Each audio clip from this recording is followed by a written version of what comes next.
lakas din at tagumpay po kami sa aming exercise ngayon, Lord, dahil sa kalakasan mula sa iyo. Maraming salamat po, Ama. Yun yung pinaka-big blessing po, yung hiram naming buhay sa iyo, Ama. Kaya, Lord, thank you talaga. Thank you talaga na sa buong isang linggo, iningatan mo kami, ang aming mga family. Lord, salamat po. Salamat po sa pag-iingat mo. Salamat po sa biyaya mo sa loob ng isang linggong ito, Ama. Lord, purihin ka pati po yung aming mga pagkain na pinagsasaluan ngayon na ikaw maglilinis nito at magbibigay ng sustansya para sa katawang lupa po namin.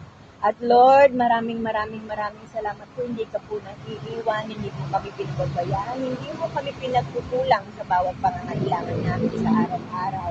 Lord, kung di ka nga po namin uunahin, ay wala po kaming mapapalang pagpapala mula sa iyo, Ama. Puro likong landas ang pupuntahan namin kapag hindi po kami talaga maging masunod sa iyo. Kaya Lord, as of now, start na po kami, Ama, ng panibagong buhay, panibagong pagsunod sa iyo, ng may kapakumbabaan. At Lord, thank you talaga naman po. Dami-dami mong mga biyaya sa amin. Kaya Lord, be humble lang kami, Panginoon, sa iyo. At may nakalaan kang biyaya sa amin, Lord.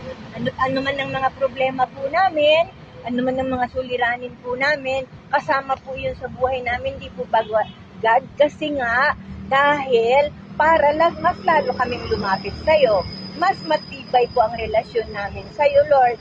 Kaya nga po, may mga trials, may mga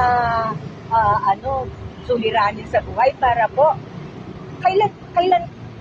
bakit kaya kung kailan may suliranin sa kalang po kami matutong lumapit at tumawag sa iyo.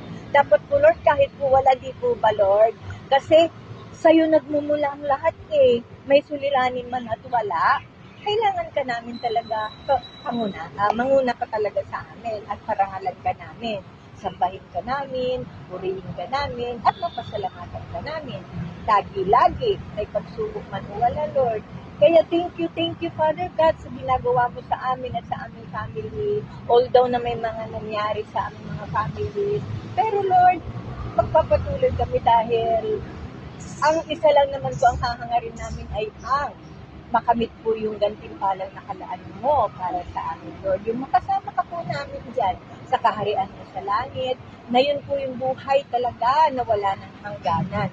Yun po talaga yung importante. Kasi ang lahat dito sa lupa, Lord, basta lamang po ito, di po bagay. Kaya naglalakbay lamang po kami dito sa lupa.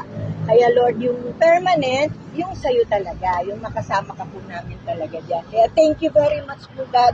Maraming salamat sa mga pagsubok kasi kundi dahil sa mga pagsubok, hindi ka namin talaga maaalala. Hindi ka talaga namin mabibigyan pagpapahalaga. Pero God, may pagsubok man o wala, dapat lang na manguna ka sa amin. Dapat lang na mataas ka sa amin. Maparangalan ka sa amin. Ikaw ang maitanghal, maitaas, mapurihan, masamba, mapaglingkuran, Ama. Every Sunday, yun yung binigay mo na araw para sa'yo. Kaya lahat ng mga alalahanin, mga bagay na wala namang kabuluhan, i-set aside po namin yon. Kasi ang araw ng Sunday ay para sa'yo. Binigay mo na yung Monday to Saturday eh. Binigyan mo na kami ng free para sa amin. Pero yung Sunday naman, Lord, this is for you. Kaya God, sana lahat ng mga anak mo, Ama, ay bigyan ka ng pagpapahalaga ng araw ng Sunday na makapaglingkod kami sa'yo sa pamamagitan ng awit, mga sayaw mula sa iyong awitin.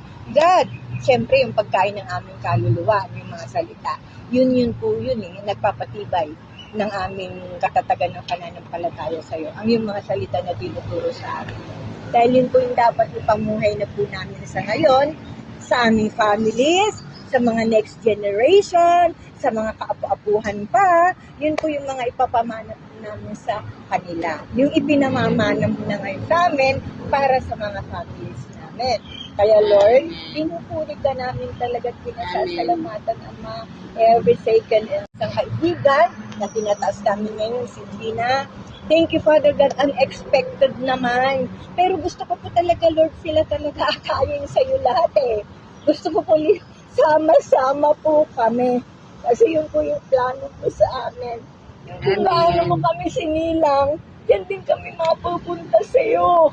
Hindi po yung maliligaw po yung mga landas namin at yung mga families namin, mga apo-apuhan po namin. Kasi Lord, life is too short.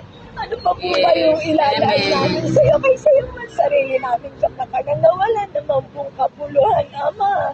Kaya God, thank you sa buhay ni Gina. Kasi ikaw po yung kumausap sa kanya. Ikaw po yung nag-aakay sa kanya, hindi po ako, God.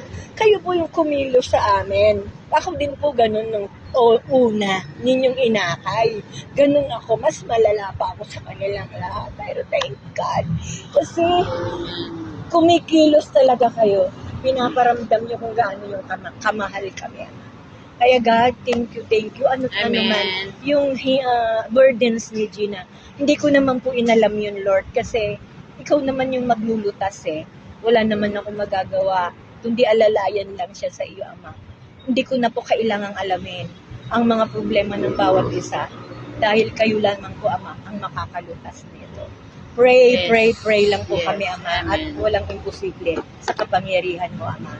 Kaya Lord, salamat po sa umagang ito, sa aming almusal, sa aming paghiwa-hiwalay mamaya.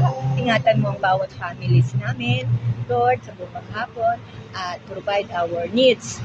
God, thank you, Father God. Ito po ang aming dalangin sa umagang ito. In Jesus' mighty name, Amen. Kayak mo ako. Amen. Kayak mo ako. Kasi din sa kapon ng kapatid ko, naalala ko yun.